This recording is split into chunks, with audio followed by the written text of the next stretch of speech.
कर पहुंचे जनकपुर, जहां पर धनुष यज्ञ का स्वयंवर था। अनेकों राजा आए लेकिन किसी से धनुष नहीं तोड़ा जा सका। तो हमारे राम जी पहुंचे, उस धनुष को उठाते हैं और प्रत्यक्षा चढ़ाते ही धनुष टूट जाता है। अब जैसे धनुष टूटा तो सखियां पहुंची, सीता जी से बताती हैं। सीता जी जयमाल लेकर पहुंच जाती हैं और जब जयमाल लेकर पहुंचती हैं तो सीता जी राम जी के पास पहुंची तो राम जी अयोध्या के राजकुमार गले में जो है मोटी मोटी माला और ऊपर जो है बड़ा सा मुकुट लगा हुआ है। अब सीता जी का हाथ ऊपर पहुंचे ही ना। सखियों ने कहा, अरे प्रभु थोड़ा झुक जाओ ना। राम जी ने कहा, सुनो, अरे मैं सूर्यवंशी हूं। सूर्यवंशी अपने सिर को कटा सकते हैं लेकिन झुका नहीं सकते हैं। सखियों ने कहा, भैया सुनो, यहाँ तो अच्छे अच्छे झुक जाते हैं, यहाँ तो झुकना ही पड़ेगा। अब राम जी झुके ही ना। जनक जी के पास गई, अरे राजन जरा राम जी से बता दो अपने सिर को झुका लें। जनक जी ने कहा, सुनो, रघुकुल कमल दिवाकर को मैं अपने घर पर बुला करके और सिर झुकाने को कैसे कह सकता हूं। अब विश्वामित्र के पास पहुंची, कहती, बाबा आप ही अपने चलवा को बता दो कि थोड़ा सिर को झुका ले, सीता जी जयमाल पहना दे, सीता जी जयमाल पहना दे, सिर को झुका लें, अपने चेले से बता दो। विश्वामित्र जी ने कहा, देखो बेटी, हम बाबा बैरागी शादी विवाह के विषय में कुछ जानते नहीं हैं कि शादी विवाह क्या होता है, मुझे कुछ नहीं पता है। धनुष तोड़वाना था, मैंने तोड़वा दिया, अब विवाह कैसे करना है आप लोग जानो। तब सखियां आकर कहती हैं कि झुकी जइयो तनिक रघुवीर, लली मोरी छोटी सी झुक जइयो तनिक रघुवीर, लली मोरी छोटी सी। झुकी जइयो तनिक रघुवीर, लली मोरी छोटी सी। झुकी जइयो तनिक रघुवीर, लली मोरी छोटी सी। छोटी सी मोरी नन्ही सी, छोटी सी मोरी नन्ही सी। झुकी जइयो तनिक रघुवीर, लली मोरी छोटी सी। झुकी जइयो तनिक रघुवीर, लली मोरी छोटी सी।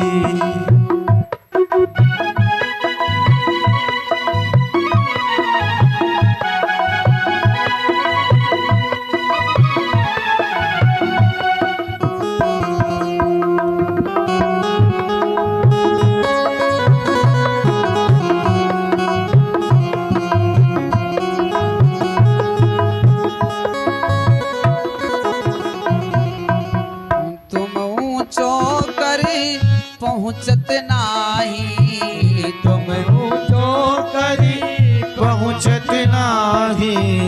तुम ऊँचो करी पहुँचत नाही। तुम ऊँचो करी पहुँचत नाही। क्यों बनते बेसील, लली मोरी छोटी सी। झुकी जइयो तनिक रघुवीर, लली मोरी छोटी सी।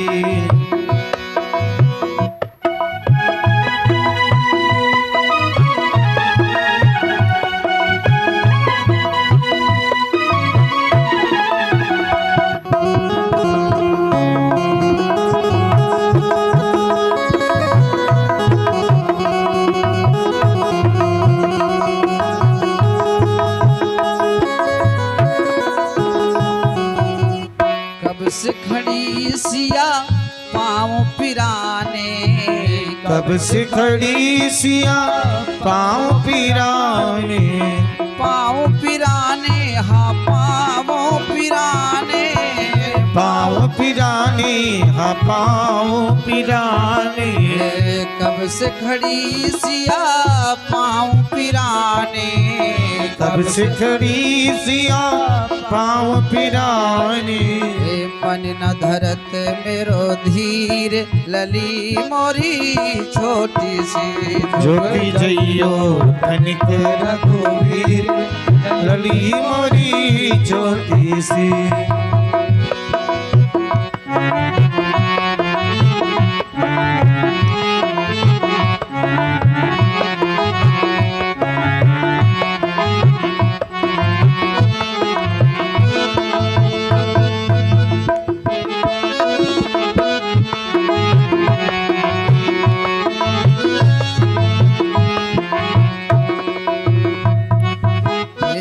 रघुवंशी अपनी अदा में, तुम रघुवंशी अपनी अदा में, अपनी अदा में, हाँ अपनी अदा में, अपनी अदा में, हाँ अपनी अदा में। तुम रघुवंशी अपनी अदा में, तुम रघुवंशी अपनी अदा में। कृपा करो रघुवीर लली मोरी छोटी सी, झुकी जइयो तनिक रघुवीर लली मोरी छोटी सी। झुक जइयो तनिक रघुवीर लली मोरी छोटी सी।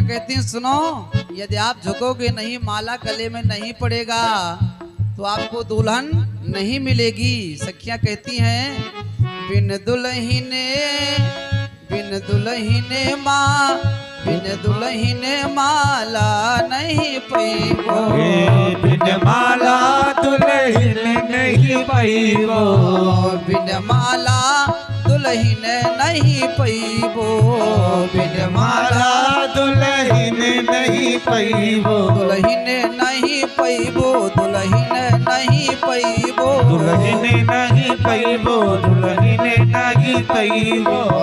बिन माला दुल्हन नहीं पैबो, बिन माला दुल्हन नहीं पैबो। निम कुल की जागीर लली मोरी छोटी सी, झुक जइयो तनिक रघुवीर लली मोरी छोटी सी। झुक जइयो तनिक रघुवीर लली मोरी छोटी सी।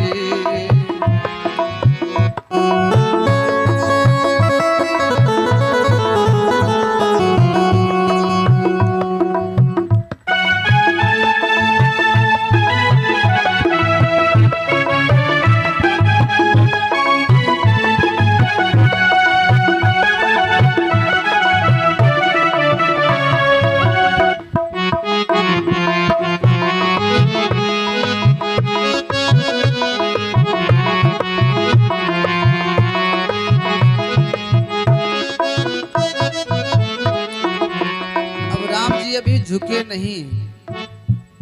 तब सखियां गई लक्ष्मण जी के पास और कहती हैं भैया आप ही कोई उपाय कीजिए, भैया हवा नहीं आ रहा, आप ही कोई उपाय कीजिए कि राम जी अपने सिर को झुका लें। तो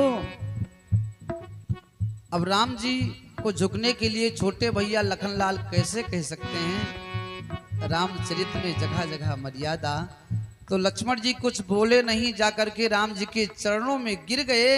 अब जैसे छोटे भैया चरणों में गिरे, राम जी सब कुछ भूल गए और लखनलाल को उठाने के लिए जैसे नीचे को झुके तो सीता मैया ने जयमाल डाल दिया कि जय रघुनंदन नंदन जनक किशोरी जय रघुनंदन जगत किशोरी सीताराम मनोहर जोरी सीताराम मनोहर जोड़ी जय रघुनंदन जनक किशोरी सीताराम मनोहर जोरी सीताराम मनोहर जोड़ी। अब सीता जी ने जयमाल पहना दिया, देवताओं ने ऊपर से पुष्पों की वर्षा किया और इधर राजा जनक ने अयोध्या संदेशा दिया। महाराज दशरथ बारात लेकर के पहुंचे जनकपुर में। अच्छा देखो, पहले जब विवाह होता था तब वहां पर दाल चावल जरूर मिलता था, उसमें घी डाला जाता था। मतलब जब दो पक्ष एक में मिलते हो तब भोजन वो कराना चाहिए जो मिलाकर खाया जाता हो। कि मिले दाल से दिल खिले, चावल से शुभ चित, घृत से हो स्निग्धता, ये जो नार निमित्त, जब भोजन ऐसे रहे कि मिलत रहे प्रिय गोत्र। लेकिन आज की स्थिति क्या है कि पूरी कचौड़ी से प्रथम अरे तोड़ा तोड़ी हो। पहले तो भोजन कराया जाता था कि जो मिलाकर पाया जाता हो, हैं? पहले 3 दिन की बारात होती थी, शिष्टाचार भी होता था, दाल भात बढ़िया घी जरूर मिलता था। अब आज तो जैसे बारात पहुंचती है, हैं? तैसे वही कचौड़ी पूड़ी, वो बतासा जो बिना तोड़े खाए ही न जा सके, हैं? तो जब पहले से ही तोड़ा तोड़ी चालू है तो विवाह के बाद में वो तोड़ा तोड़ी चलता ही रहता है। अब इधर एक सखी कहती, सुनो, चारों राजकुमारों को मैंने देखा, बड़े सुंदर हैं। और आज सुनो, सब लोग गा रही थी ना, तो जानती हो क्या हुआ? दूसरी सखी बोलती है क्या हुआ? तो कहती है, आज के बात सुनो सजनी, मड़वा में भयो यक कौतुक भारी, और जेवन बैठे बराती सबे, तब नारी चढ़ी मिथिलेश अटारी। जब सब बराती बैठे भोजन करने के लिए, तब नारियां मिथिलेश के अटारी पर चढ़ गईं और रामे के रूप निहारत ही, तब भूल गई सब गावन वारी। राम के रूप को देख करके सब कुछ भूल गई, मोहित हो गई। और क्या हुआ फिर कि भूल गई अवधेश को नाम, और देने लगी मिथिलेश को गारी। दशरथ जी को भूल गई, जनक जी को ही गाली देने लगी। अब द्वार भोजन संपन्न हुआ। जब विवाह के लिए चारों भाई पहुंचे, कन्यादान हो गया, जब फेरा होने लगा, फिर सखियां पहुंची, कहती हैं, पग धीरे कैसे दूल्हा, अरे धरा तेरे सखी, पग धीरे कैसे दूल्हा, अरे धरा तेरे सखी, ऐसे चले जैसे कोल्हू के बरद रे सखी, ऐसे चले जैसे कोल्हू के बरद रे सखी, ऐसे चले जैसे कोल्हू के बरद रे सखी, ऐसे चले जैसे कोल्हू के बरद रे सखी। दूसरी सखी कहती, सुनो, आप इनको बैल बताती हो, लेकिन ये ऐसे लगते नहीं हैं। इस आपके शब्द में कुछ राज छुपा हुआ है कि इस उपमा में कवनो, सखी कहती सुनो, यही उपमा में कवनो विदिती रे सखी, यही उपमा में कवनो विदिती रे सखी, बरद के राशि दोनों एक रे सखी, बरद के राशि दोनों एक रे सखी, बरद के राशि दोनों एक रे सखी, बरद के राशि दोनों एक रे सखी। इस उपमा में कुछ राज छिपा हुआ है। बर का भी वृष राशि होता है जिसके स्वामी शुक्र हैं, और वर का भी वृष राशि है, वर का वृष राशि है, शुक्र स्वामी है, और बरद यानी बैल का भी वृष राशि है, शुक्र स्वामी है। तो इसमें कुछ राज छिपा हुआ है। राज आप बताना नहीं चाहती हो। जो बैल है वो तो कोल्हू में सरसों के घानी को पेरता है, लेकिन ये क्या करते हैं? दूसरी सखी कहती है कि पेरे बरद कोल्हू में सरसों घानी रे सखी, पेरे बरद कोल्हू में सरसों घानी रे सखी। ये क्या करते हैं? तो फिर दूसरी सखी कहती है ये 84 लाख योनी के परिमानी रे सखी, 84 लाख योनी के परिमानी रे सखी। दूसरी सखी कहती है बैल जो है यदि कोल्हू में सरसों के घानी को पेरता है तो ये 84 लाख योनियों को कर्म रूपी कोल्हू में पेरते हैं। अब लक्ष्मण जी ने कहा भैया हाँ क्या बात है, थोड़ा तेजी से चलो, ये लोग मुझे बैल बताती हैं।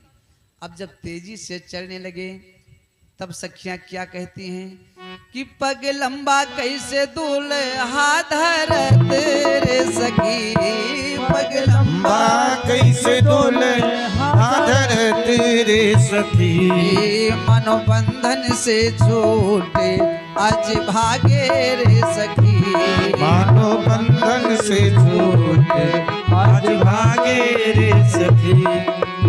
तो एक सखी कहती सुनो, आज किसे कहते हैं? बकरे को। ये आपको बकरा दिखाई पड़ते हैं कि आज बकरा का लोग सबका हाथ रे सखी, आज बकरा के लोग सबका हाथ रे सखी। सब लोग आज को बकरा कहते हैं। तो कि ये क्या बकरा है? तो फिर पहले वाली सखी कहती है सुनो, आज ये हो आज अजा इन करी रे सखी, आज ये हो आज अजा इन करी रे सखी। मतलब इनके पूर्वज का नाम अज था और अजन्मा को भी अज कहा जाता है। अब लक्ष्मण जी ने कहा सुनो, मैं धीरे चलता हूं तो बैल बताती हैं, तेजी से चलता हूं तो बकरा बताती हैं। सुनो भैया, अब चाहे विवाह हो या ना हो लेकिन अब फेरा नहीं होगा। चारों भाई खड़े हो गए। सोचे अब शायद विनोद करना बंद हो जाए, लेकिन सखियां नहीं मानती हैं। फिर क्या कहती हैं कि अब लागे कैसे दूल्हा ठाढ़े रे सखी, अब लागे कैसे दूल्हा ठाढ़े रे सखी, जैसे स्वर्ण नील मणि खंभ गाड़े रे सखी, जैसे स्वर्ण नील मणि खंभ गाड़े रे सखी। अब दूल्हा कैसे लग रहा है? जैसे किसी ने स्वर्ण का नीलमणि खंभ गाड़ दिया हो। तब फिर दूसरी सखी कहती है सुनो, ऐसा नहीं हो सकता है। क्यों? क्योंकि खंभ जो है ना वो जड़ है और ये चैतन्य है। खंभ जड़ किंतु दूल्हा चैतन्य रे सखी, खंभ जड़ दूल्हा चैतन्य रे सखी। खंभ तो जड़ है, दूल्हा चैतन्य है। तब पहले वाली सखी कहती है जड़ चेतन में राम नहीं अन्य रे सखी, जड़ चेतन में राम नहीं अन्य रे सखी। चेतन में राम नहीं अन्य सखी। सखी कहती है जड़ चेतन में जहां देखो तहां राम के सिवा और कुछ है ही नहीं, सब में राम है।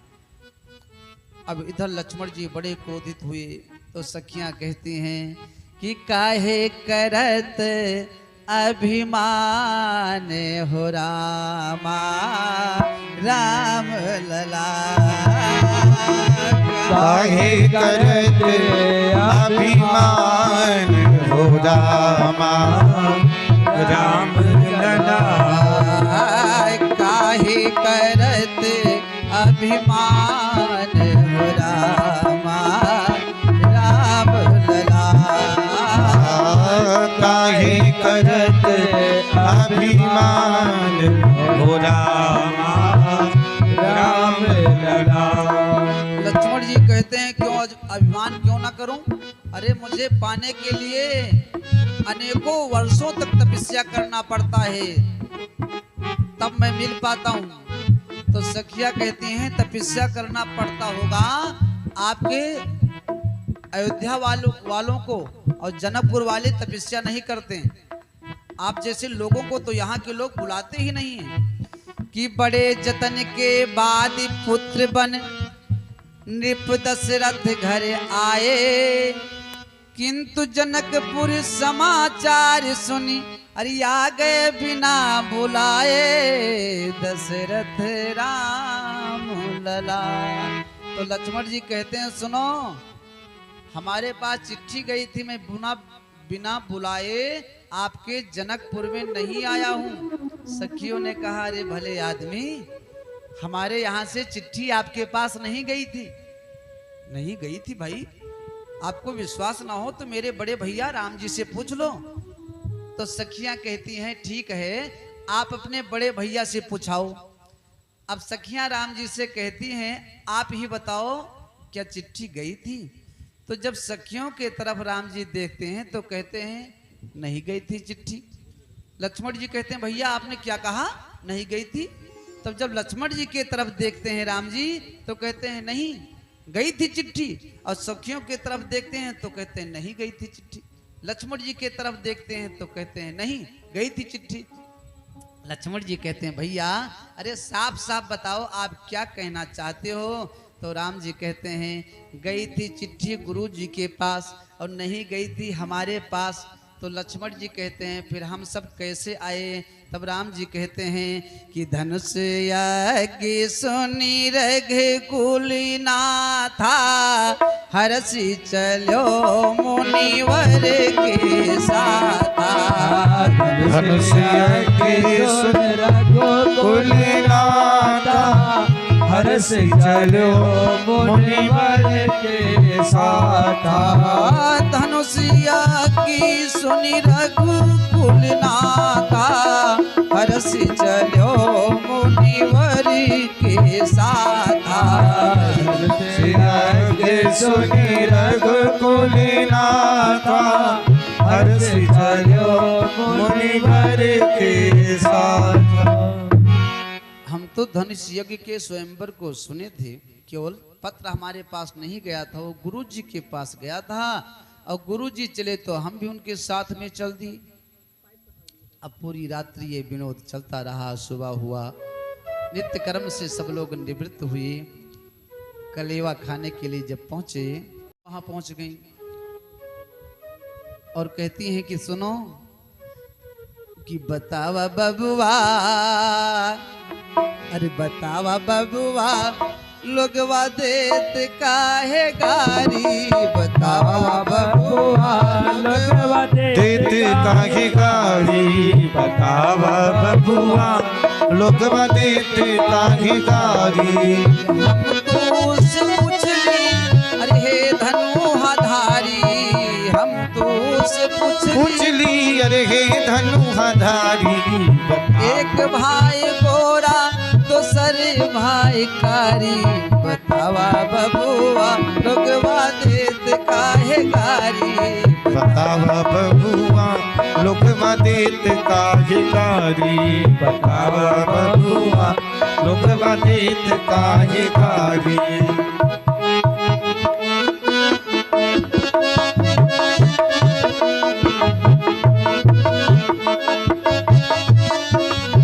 सखिया कहती हैं सुनो, आपके पिताजी बहुत चतुर मुझे दिखाई पड़ते हैं।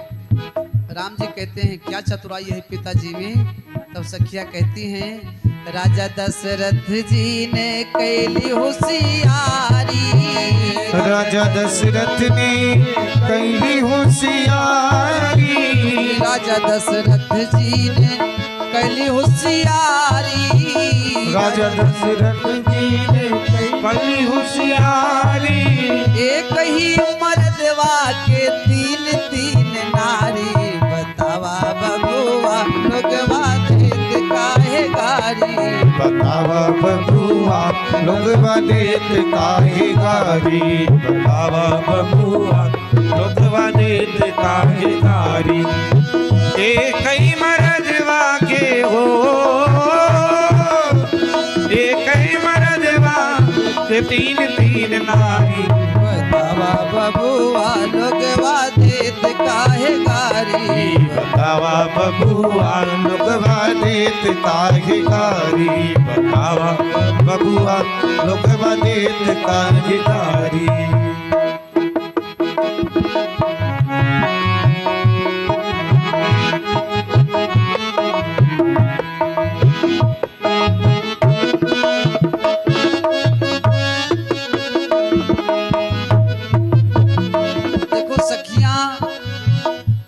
विनोद कर रही हैं। विश्वामित्र जी पहुंचे, कहने लगे सुनो, रात्रि से बच्चों के साथ में आप लोग विनोद कर रही हो, ये अच्छा नहीं है, आप लोग शांति हो जाओ। तो सखियों से रहा नहीं गया। सखियों ने कहा कि ये बुढ़ऊ बाबा के पकल पकल दाढ़ी, ये बुढ़ऊ बाबा की पकल पकल दाढ़ी, ये बुढ़ऊ बाबा के पकल पकल दाढ़ी, ये बुढ़ऊ बाबा के पकल पकल दाढ़ी। देखन में छोटे लगे खाए भरे थाली, बतावा बबुआ लोगवा देत काहे गारी, बतावा बबुआ लोगवा देत काहे गारी, बतावा बबुआ लोगवा देत काहे गारी। राजा रामचंद्र की जय। अब चारों भाइयों का विवाह संपन्न हुआ। राम जी का विवाह सीता जी के साथ में, भरत जी का विवाह मांडवी के साथ में, लक्ष्मण जी का विवाह उर्मिला के साथ में, शत्रुघ्न का विवाह सुत कीर्ति के साथ में संपन्न हुआ। और काफी समय तक बारात जो है जनकपुर में रही। बहुत दिन के बाद राजा दशरथ जनक जी से विदाई लेकर अयोध्या पहुंचे। तीनों महारानियों ने बहुओं का परिचय किया।